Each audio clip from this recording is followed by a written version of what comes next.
Hi மக்களே, இன்றைக்கி சூப்பரான டெலிஷியஸான குனாஃபா ப்ரௌனி எப்படி செய்கிறது அப்படின்னு சொல்லி தான் உங்கள் கூட ஷேர் பண்ண போகிறேன். ஸோ அந்த ரெசிபி எப்படி செய்கிறதுன்னு பார்க்கறதுக்கு முன்னாடி நீங்கள் பேக்கிங் கற்றுக்கணும் அப்படின்னா என்னோடய சேனலை மறக்காமல் சப்ஸ்கிரைப் பண்ணிக்கிட்டு பக்கத்தில் இருக்க பெல் பட்டனையும் ப்ரெஸ் பண்ணிக்கோங்க. அப்போ தான் நான் வீடியோஸ் போடும்போது உங்களுக்கு நோட்டிஃபிகேஷன் காமிக்கும், நீங்களும் வீடியோஸை மிஸ் பண்ணாமல் பார்க்கலாம். நான் மோட்டிவேட் பண்ணணும்னு நினைக்கிறவங்க மறக்காமல் இந்த வீடியோக்கு ஒரு லைக் பட்டனை தட்டி விடுங்க. ஸோ பேக்கிங்கில் நிறைய டவுட்ஸ் இருக்குது, யார்கிட்ட கேட்டாலும் ஆன்சர் பண்ண மாட்டாங்க அப்படின்னு இருந்துச்சுன்னா என்னோடய கோல்டன் மெம்பர்ஷிப்பில் நீங்கள் ஜாயின் பண்ணிக்கோங்க. என்னோடய சேனல் போனீங்கன்னா ஜாயின் பட்டன் இருக்கும், அங்கே கிளிக் பண்ணிங்க அப்படின்னா சில்வர் அதுக்கப்புறம் கோல்டு இருக்கும். அந்த கோல்டன் மெம்பர்ஷிப்பில் ஜாயின் பண்ணிக்கிட்டீங்க அப்படின்னா அதுக்கான செப்பரேட்டட் வீடியோஸ்லாம் அப்லோட் பண்ணிகிட்ருக்கேன், வேணுன்றவங்க யூஸ் பண்ணிக்கோங்க. நம்மளோட வீடியோவை மோஸ்ட்லி ஹோம் பேக்கர்ஸ் தான் பார்த்துட்ருப்பீங்க, இல்லை அப்படின்றவங்க ஹோம் பேக்கரி வைக்கணும் அப்படின்னு சொல்லி ஆசைப்படுறவங்களாம் இருப்பீங்க. ஆனால் அதுக்கான திங்ஸ் எல்லாம் எங்கே கிடைக்கும் அப்படின்னு சொல்லிட்டு தெரியாது. அப்படி நினைக்கிறவங்க என்கிட்டயே நீங்கள் எல்லா திங்ஸுமே பர்ச்சேஸ் பண்ணிக்கலாம். நம்ம ஆன்லைனில் விட ரொம்பவே கம்மியான ப்ரைஸ்க்கு தான் நம்ம கொடுத்துட்ருக்கோம். அதுவும் பார்த்திங்கன்னா நிறைய சைஸ் ஆன்லைனில் அவைலபிளாக இருக்காது. ஸோ அந்த மாதிரி இல்லாமல் எல்லா சைஸ்லையுமே நம்மக்கிட்ட அவைலபிளாக இருக்குது. ஸ்கொயரு, ரெக்டாங்கிள், ரவுண்டு, அந்த மாதிரி ட்ரீன்ஸ் எல்லாமே அவைலபிளாக இருக்குது. அது மட்டும் இல்லாமல் bun tray, donut tray, cup tray அப்படின்னு சொல்லிட்டு எல்லா ட்ரேவும் நம்மக்கிட்ட அவைலபிளாக இருக்குது. வேணுறவங்க யூஸ் பண்ணிக்கோங்க. நம்ம தமிழ்நாடு ஃபுல்லாக ஃப்ரீ ஷிப்பிங்கோடு கொடுத்துட்ருக்கோம். பேக்கிங் சம்மந்தப்பட்ட எல்லா பொருட்களையுமே நம்ம சேல் பண்ணிகிட்ருக்கோம். வேணுன்றவங்க வாட்ஸ்அப் பண்ணி உங்கள் ஆர்டரை ப்ளேஸ் பண்ணிக்கோங்க. இப்போ குனாஃபா ப்ரௌனி எப்படி செய்கிறது அப்படின்னு சொல்லி பார்த்துடலாமா? ஃபஸ்ட்டு அதுக்கு தேவையான பொருள்லாம் நம்ம எடுத்துடலாம். ஸோ ஃபஸ்ட்டு நான் டார்க் காம்பவுண்ட் 65லேருந்து 70 கிராம்ஸ் வரைக்கும் நம்ம எடுத்துக்கலாம். நான் 68 கிராம்ஸ் எடுத்திருக்கேன்.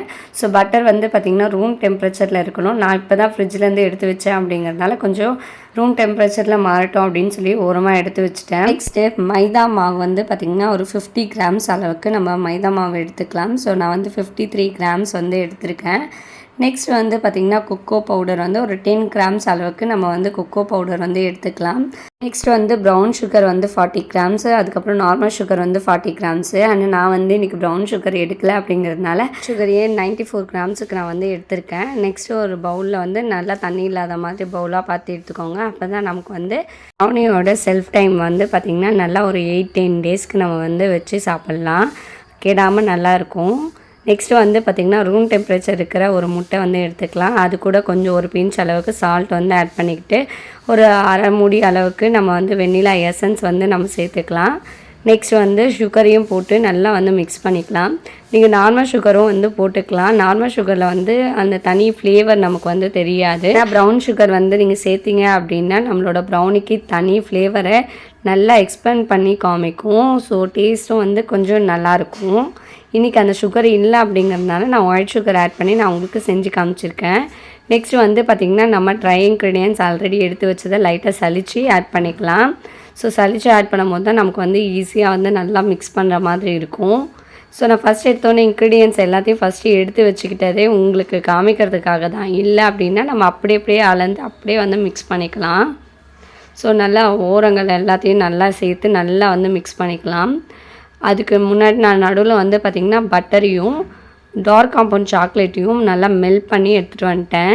ஸோ நான் பட்டர் பார்த்திங்கன்னா 30 கிராம்ஸ் அளவுக்கு நான் பட்டர் ஆட் பண்ணியிருக்கேன். பட்டரை ஆட் பண்ணும் போது வீடியோ ஆனில் இருக்குது அப்படின்னு நினச்சிட்டு நான் ஆட் பண்ணி இது பண்ணேன். நெக்ஸ்ட்டு பார்த்திங்கன்னா நான் இப்போ எடிட் பண்ணும் போது தான் தெரியுது அந்த பட்டர் வீடியோவே காணும். Very sorry friends. பட் ஆனால் அது 30 கிராம்ஸ் அளவுக்கு தான் நான் எடுத்திருக்கேன் பட்டரை. பட்டரையும் டார்க் காம்பவுண்டையும் ஒரு 5 மினிட்ஸ் ஓவனில் வச்சு எடுத்து நல்லா ஒரு மெல்ட் ஆகிடும். ஸோ அதுக்கப்புறம் நல்லா மிக்ஸ் பண்ணிக்கலாம். உங்கள்கிட்ட ஓவன் இல்லை அப்படின்னா நீங்கள் டபுள் பாயிலிங் மெத்தட் ஆர் பார்த்திங்கன்னா பட்டரை நல்லா உருக்கிட்டு அதில் இந்த சாக்லேட்டை குட்டி குட்டியாக கட் பண்ணி நல்லா மிக்ஸ் பண்ணிங்க அப்படின்னா நல்லா மெல்ட் ஆகிடும் சாக்லேட்டு. ஸோ அதனால் நல்லா மிக்ஸ் பண்ணிக்கலாம். சாரி, சாக்லேட் இல்லை, காம்பவுண்டு. ஸோ நல்லா மிக்ஸ் பண்ணணுங்க. அதில் லைட்டாக குட்டி குட்டியாக நீங்கள் பால்ஸ் மாதிரி இருக்குது, சரி பரவாயில்ல நம்ம மிக்ஸ் பண்ணிக்கலாம் சேர்த்து அப்படின்னு நினச்சிங்க அப்படின்னா அது உங்கள் பேட்டரில் அங்கங்கே திட்டாக நின்றுடும். ஸோ அதுக்கப்புறம் ப்ரௌனி வெந்ததுக்கப்புறம் அந்த இடம்லாம் லைட்டாக கசக்கிற மாதிரி இருக்கும். அதனால் நல்லா ஒரு மிக்சிங் இருக்கணும். ஸோ நல்லா மிக்ஸ் பண்ணதுக்கப்புறம் ஏற்கனவே நம்ம மிக்சிங் பண்ணி வச்சுருக்க அந்த பேட்டரோட இந்த பேட்டரை நல்லா மிக்ஸ் பண்ணிக்கோங்க. இதுலேயும் பார்த்திங்கன்னா ரெண்டும் நல்லா மிக்ஸ் ஆகணும். ஸோ லைட்டாக திட்டாக இருக்கட்டும் பரவாயில்ல அப்படின்னு சொல்லிட்டு லைட்டாக மிக்ஸ் பண்ணிவிட்டு நீங்கள் பேட்டரை ஊற்றி வச்சிங்க அப்படின்னா நம்மளோட ப்ரௌனியில் அங்கங்கே எங்கெல்லாம் ஒரு மாதிரி திட்டி இருக்கோ அங்கெல்லாம் வந்து பார்த்திங்கன்னா சரியாக அந்த கசப்போடு இருக்கும். சில இடத்துல சாக்லேட் ரொம்ப கசக்கிற மாதிரி இருக்கும், சில இடத்துல நார்மலாக இருக்கிற மாதிரி இருக்கும். ஸோ அது மாதிரியான நமக்கு டிஃப்ரென்ஸ் வந்து தெரியும். இப்போ நான் ஏற்கனவே பட்டர் ஷீட் போட்டு நான் ஒரு டின் ரெடி பண்ணி இந்த டின்னோட சைஸ் வந்து பார்த்திங்கன்னா 6 இன்ச் டின்னு. ஸோ இந்த டின் தான் வந்து 1/4 kg நம்ம செய்கிறதுக்கு கரெக்டாக இருக்கும் மெஷர்மெண்ட்டு. ஸோ இப்போ நான் வந்து சொல்லியிருக்கிறது எல்லாமே பார்த்திங்கன்னா 1/4 kgக்கான ஒரு மெஷர்மெண்ட்டு தான். நம்மளோட பேட்டரை நம்மளோட டின்னுக்கு வந்து ட்ரான்ஸ்ஃபர் பண்ணிக்கலாம். ஸோ எல்லாத்தையும் ட்ரான்ஸ்ஃபர் பண்ணிவிட்டு நல்லா ஈவன் பண்ணிவிட்டு டூத்பிக் வச்சு நம்ம ஏர் பபிள்ஸ் எல்லாம் ரிலீஸ் பண்ணிடலாம். அப்படி ஏர் பபிள் எல்லாம் ரிலீஸ் பண்ணாமல் நீங்கள் விட்டீங்க அப்படின்னா அங்கங்கே பபிள்ஸாக உள்ளே வந்து பேட்டரில் இருக்கிற மாதிரி இருக்கும். ஸோ அதனால் இது மாதிரி ரிமூவ் பண்ணிவிட்டு அதுக்கப்புறம் ஒரு டேப் பண்ணிவிட்டு நீங்கள் அப்புறம் வந்து நம்ம ஓவனில் செட் பண்ணலாம். ஏற்கனவே வந்து பார்த்திங்கன்னா 180 டிகிரி செல்சியஸில் டாப் அண்ட் பாட்டம் ஆன் பண்ணிவிட்டு 10 மினிட்ஸ் ப்ரீ ஹீட் வந்து போட்டிருந்தேன். இப்போ வந்து பார்த்திங்கன்னா 180 டிகிரி செல்சியஸில் டாப் அண்ட் பாட்டம் ஆன் பண்ணி 20 மினிட்ஸுக்கு நம்ம இப்போ பேக் பண்ணி எடுக்க போகிறோம். ப்ரௌனி ரெடி ஆகிறதுக்குள்ளே நம்ம குனாஃபா ரெடி பண்ணிடலாம். இப்போ வந்து பார்த்திங்கன்னா நான் பிஸ்தா வந்து 50 கிராம் வந்து வாங்கியிருக்கேன். ஸோ இப்போ வாங்கின 50 கிராம் வந்து நம்ம வறுத்துட்டு அரைக்க போகிறோம். ஸோ அப்போ தான் வந்து பார்த்திங்கன்னா நல்லா வந்து கிறிஸ்பியாக இருக்கும். ஸோ அதனால் நம்ம வறுத்துக்கலாம் லைட்டாக. ஸோ நான் இப்போ வந்து வறுத்ததை வந்து ஒரு மிக்ஸி ஜாரில் போட்டு நல்லா பொடி பண்ணிக்கிறேன். லைட்டாக வந்து கொஞ்சம் அரைஞ்சதும் அரையாததும் இருக்கிறத நம்ம கார்னிஷ் பண்ணுறதுக்காக லைட்டாக எடுத்து வச்சுட்டு மீதி ஃபுல்லாக நல்லா மையாக அரைச்சிட்டேன். இப்போ வந்து பார்த்திங்கன்னா நம்ம அடுப்பில் ஒரு பாத்திரத்தை வச்சு 1 ஸ்பூன் அளவுக்கு பட்டர் வந்து ஆட் பண்ணிக்கலாம். ஆட் பண்ணி நல்லா கரைஞ்சதுக்கப்புறமா நம்ம வந்து சேமியா, அணில் சேமியா, இந்த மாதிரி எந்த சேமியா வேணால் நீங்கள் யூஸ் பண்ணலாம். சமையலுக்கு செய்கிற சேமியா மெல்லிசாக இருக்கிறதா பார்த்து வாங்கிக்கோங்க. அதை வந்து நல்லா குட்டி குட்டியாக கட் பண்ணி வச்சுக்கோங்க. அது வந்து நான் இப்போ 50 to 70 கிராம் அளவுக்கு நான் வந்து எடுத்திருக்கேன். ஸோ அதை வந்து நல்லா ஃப்ரை பண்ணிக்கலாம். நல்லா வந்து பொன்னிறமாக வரணும், அந்தளவுக்கு நம்ம வந்து ஃப்ரை பண்ணிக்கணும். அந்த பட்டர்லேயே டேஸ்ட்டு சூப்பராக இருக்கும். ஸோ இது பிட்வீனில் வந்து பார்த்திங்கன்னா பிஸ்தாச்சோவும் நீங்கள் வந்து இதில் ஆட் பண்ணிக்கலாம். ஸோ பிஸ்தாச்சோ ஆட் பண்ணுறீங்கன்னா அது எப்படி செய்யணும் அப்படின்னு பார்த்தீங்கன்னா, நான் இப்போ பிஸ்தா 50 கிராம் நான் வெறும் அப்படியே அரைச்சிருக்கேன். நீங்கள் வந்து அதுக்கு கொஞ்சமாக ஆயில் வந்து ஆட் பண்ணிக்கலாம். வாசனை இல்லாத ஆயில் ஆட் பண்ணிவிட்டு அதில் கொஞ்சமாக சர்க்கரை வந்து ஆட் பண்ணி நல்லா மிக்சியில் போட்டு அரைச்சிங்க அப்படின்னா அது வந்து பார்த்திங்கன்னா க்ரீமி கன்சிஸ்டன்சிக்கு மாறிடும். அதுதான் பிஸ்தாச்சோ. நீங்கள் 2 மெத்தடில் செய்யலாம். ஒன்று அந்த மெத்தட், இன்னொன்று வந்து இப்போ நான் சொல்லிக் கொடுக்குற இந்த மெத்தட். இப்போ நான் வந்து பிஸ்தாவை நல்லா அரைச்சிட்டேன். அரைச்ச பிஸ்தாவை ஃபுல்லாக வந்து நம்ம ஆட் பண்ணிக்கலாம். ஆட் பண்ணிவிட்டு நல்லா வந்து சேமியா கூட மிக்ஸ் பண்ணிக்கோங்க. இந்த பொன்னிறமாக வந்ததுமே நீங்கள் வந்து ஸ்டவ்வை ஆஃப் பண்ணிடலாம். ஆஃப் பண்ணிவிட்டு அதுக்கப்புறம் நீங்கள் பிஸ்தா ஆட் பண்ணி நல்லா வந்து ஒரு மிக்ஸ் கொடுத்துக்கோங்க.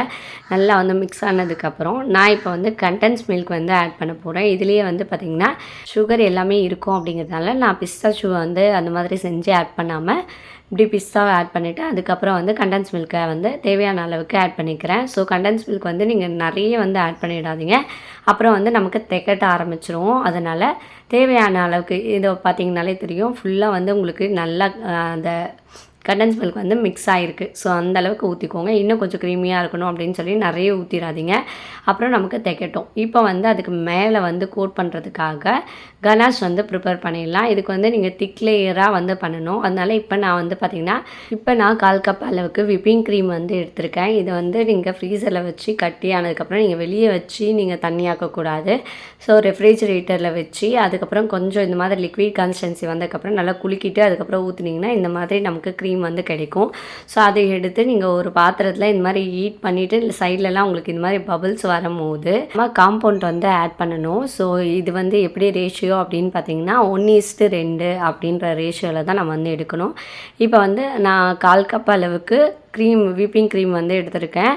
அதுக்கே வந்து காம்பவுண்ட் வந்து பார்த்திங்கன்னா 2% அதிகமாக, அதாவது 1/2 கப் அளவுக்கு நான் இப்போ காம்பவுண்ட் வந்து எடுத்திருக்கேன். 50 கிராம்ஸ் அளவுக்கு நான் வந்து விப்பிங் க்ரீம் வந்து எடுத்திருக்கேன். அதுக்கு டபுளாக வந்து 100 கிராம்ஸில் நான் வந்து காம்பவுண்டு, அதாவது டார்க் காம்பவுண்ட் வந்து எடுத்திருக்கேன். ஸோ உங்களுக்கு வந்து மில்க் காம்பவுண்ட் வேணாலும் எடுத்துக்கலாம், ஒயிட் காம்பவுண்ட் உங்களோட இஷ்டம் தான். அது இப்போ ஸ்லோ ஃப்ளேம்லேயே வச்சு நல்லா சாக்லேட் அது உருகிற வரைக்கும் நல்லா வந்து கலந்துக்கோங்க. அதுக்கப்புறம் வந்து அடுப்பை ஆஃப் பண்ணிவிட்டு நீங்கள் அந்த விப்பிங் க்ரீமும் காம்பவுண்ட்டும் நல்லா வந்து மிக்ஸ் ஆகிக்கணும். ஒன்றோட ஒன்று அந்த தனித்தனியாக இந்த மாதிரி தெரியக்கூடாது. நல்லா வந்து மிக்ஸ் கொடுத்துக்கோங்க. இதுதான் நம்மளோட கனாஷ் வந்து கரெக்டான ஸ்டேஜுக்கு வந்து கிடைக்கும். இப்போ வந்து பார்த்திங்கனாலே தெரியும் உங்களுக்கு க்ரீம் எல்லாமே கலந்து கரெக்டான ஸ்டேஜில் நமக்கு வந்து கனாஷ் வந்து கிடச்சிருக்கு. இதை வந்து அப்படியே எடுத்து கொஞ்சம் ஓரமாக வச்சிங்க அப்படின்னா அது வந்து கொஞ்சம் கொஞ்சமாக கெட்டியாகும். ஒரு 1/2 hour 1 hourல. இல்லை நான் ஃப்ரிட்ஜில் வச்சு எடுத்துடுறேன் அப்படின்னு நினச்சிங்கன்னா ஃப்ரிட்ஜில் ஒரு 10 மினிட்ஸ் வச்சு எடுத்தீங்க நல்லா ஒரு திக்கான ஒரு கன்சிஸ்டன்சிக்கு நமக்கு கனாஷ் வந்து ரெடி ஆகிடும். அதுக்குள்ளே வந்து பார்த்திங்கன்னா நம்மளோட ப்ரௌனி வந்து பேக் ஆகிடுச்சு. இப்போ ஒரு டூத் பிக்கை வச்சு நம்ம லைட்டாக குத்தி பார்த்தோம் அப்படின்னா லைட்டாக க்ரம்ஸ் வந்து ஒட்டி ஒட்டி இருக்கணும். அந்த மாதிரி க்ரம்ஸ் வந்து ஒட்டி இருந்துச்சுன்னா நமக்கு கரெக்டாக பேக் ஆகிருக்கு அப்படின்னு சொல்லிட்டு அர்த்தம். சிலர் வந்து இன்னமும் கமெண்ட்டில் சொல்லிட்டு இருக்கீங்க ஹார்டாகிடுது அப்படின்ட்டு. அது ஹார்டாகிறதுக்கு ரீசன் வந்து பார்த்திங்கன்னா ஓவர் குக் ஆகிடுச்சுன்னா லைட்டாக ஹார்டாகிடும். ஸோ அந்த மாதிரி குக் ஆகக்கூடாது அப்படின்னா நீங்கள் இப்போ பேக் பண்ணுற டைமிங்கை விட ஒரு 5 மினிட்ஸ் கம்மியாக வச்சு குக் பண்ணி எடுத்துக்கோங்க. சாரி ஃப்ரெண்ட்ஸ், எனக்கு வந்து பார்த்திங்கன்னா திடீர்னு ஒரு ஆர்டர் வந்து வந்துருந்துச்சு. ஸோ அதனால் நான் இப்போ அந்த 1/4 kg அப்படியே பார்சல் பண்ணி கொடுக்க வேண்டியதாகிடுச்சு. அதனால் இப்போ வீட்டில் இருக்கிற பீஸை வச்சு தான் நான் இப்போ உங்களுக்கு செஞ்சு காமிக்க போகிறேன். ஆனால் நான் சொன்ன மெஷர்மெண்ட் எல்லாமே 1/4 kgக்கான ஒரு மெஷர்மெண்ட்டு தான். ஸோ நீங்கள் வந்து செய்யும் போது அது கரெக்டாக இருக்கும். தப்பாக நினைக்க வேண்டாம். சாரி ஃப்ரெண்ட்ஸ், ஹோம் பேக்கர்ஸ்க்கு தெரிஞ்சிருக்கும் இந்த மாதிரி ஆர்டர்ஸ்லாம் வரும் அப்படின்னு சொல்லிட்டு என்னோடய சுச்சுவேஷனை புரிஞ்சுப்பீங்க அப்படின்னு நினைக்கிறேன். இப்போ நான் வீட்டில் இருந்த பீஸை வச்சே நான் இதை வந்து ஃபினிஷ் பண்ணி காமிக்க போகிறேன். ஸோ இப்போ வந்து பார்த்திங்கன்னா குனாஃபா வந்து நம்ம ரெடி பண்ணியாச்சு. ஸோ இதை வந்து நம்ம செஞ்சு வச்சுருக்க ப்ரௌனி மேலே கோட் பண்ண வேண்டியது தான். ஒரு கோட் வந்து லேயர் வந்து லைட்டாக குனாஃபா வைங்க. ஓவராக வச்சிட்டிங்க அப்படின்னா நம்ம கட் பண்ணி சாப்பிடும் போது கொஞ்சம் ஹார்டாக தெரியுது. ஸோ நான் இப்போ என்ன பண்ணேன் அப்படின்னா 1/4 kgக்கு செஞ்ச குனாஃபாவை வந்து பார்த்திங்கன்னா இந்த ப்ரௌனி 170 கிராம்ஸ் ப்ரௌனி மேலே அப்படியே அப்ளை பண்ணிவிட்டேன். பாதி ப்ரௌனி பாதி குனாஃபா அப்படிங்கிற மாதிரி இருந்துச்சு.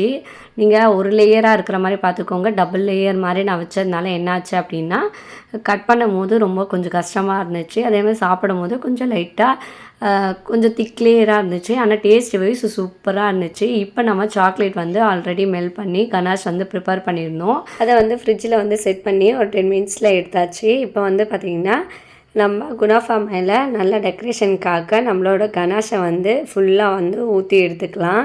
ஸோ இப்போ வந்து இது 1/4 kg இருந்துச்சுன்னா அந்த டின்னில் கரெக்டாக பிடிச்சிருக்கோம். நம்ம இந்த மாதிரி லேயர் செட் பண்ணும் போது ஈஸியாக வந்து நமக்கு இருக்கும்.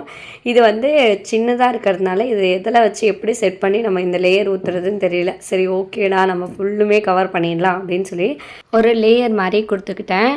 ஸோ இப்போ ஃபுல்லாக கவர் பண்ணதுக்கப்புறம் நம்ம ஏற்கனவே அரைச்சி வச்சுருந்த பிஸ்தாவில் கொஞ்சமாக நம்ம எடுத்து வச்சுருந்தோம்.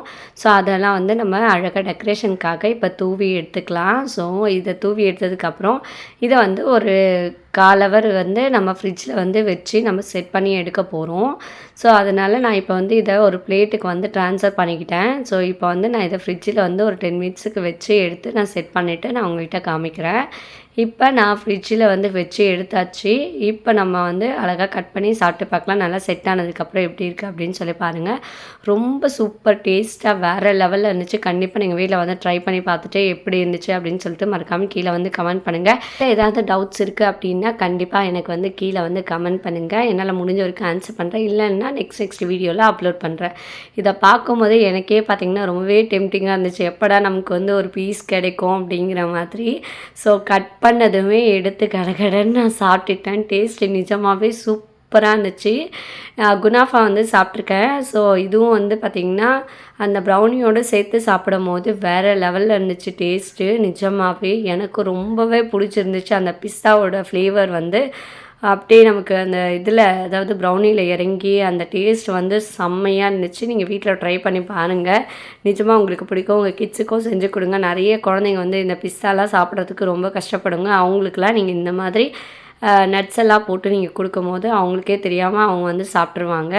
ஸோ டேஸ்ட் வந்து நிஜமாக வேறு மாதிரி இருந்துச்சு. இப்போ எனக்கு கட் பண்ணும் போது கொஞ்சம் கஷ்டமாக இருந்துச்சு. ஏன்னா மேலே வந்து பார்த்திங்கன்னா 2 லேயர் வந்து குனாஃபா இருந்ததுனால கொஞ்சம் கட் பண்ணுறதுக்கு மட்டும் கொஞ்சம் கஷ்டமாக இருந்துச்சு. மற்றபடி நம்ம சாப்பிடும் போது டேஸ்ட் எல்லாம் சூப்பராக இருந்துச்சு. நிறைய பேர் மைண்டில் ஓடிட்டுருக்கோம், எப்போ தான் சிஸ்டர் நீங்கள் வந்து கேக்ஸ் எல்லாம் போடுவீங்க அப்படின்னு சொல்லிட்டு. ப்ரௌனியை முதல்ல கம்ப்ளீட் பண்ணிவிட்டு நெக்ஸ்ட் வந்து நம்ம கேக்கில் இறங்கலாம் அப்படின்னு சொல்லி தான் நான் இப்போ ப்ரௌனி மட்டும் போட்டுட்ருக்கேன். நெக்ஸ்ட் கிளாஸில் நம்ம கேக்ஸும் வந்து 1 by 1 பார்க்கலாம். ஸோ அதெல்லாம் பார்க்கணுன்னா மறக்காமல் எங்கள் சேனலை சப்ஸ்கிரைப் பண்ணிக்கோங்க. இந்த வீடியோ உங்களுக்கு யூஸ்ஃபுல்லாக இருந்துச்சுன்னா மறக்காமல் ஒரு லைக் பட்டனை தட்டி விடுங்க. நெக்ஸ்ட் கிளாஸில் நான் உங்களை மீட் பண்ணுறேன். Bye friends.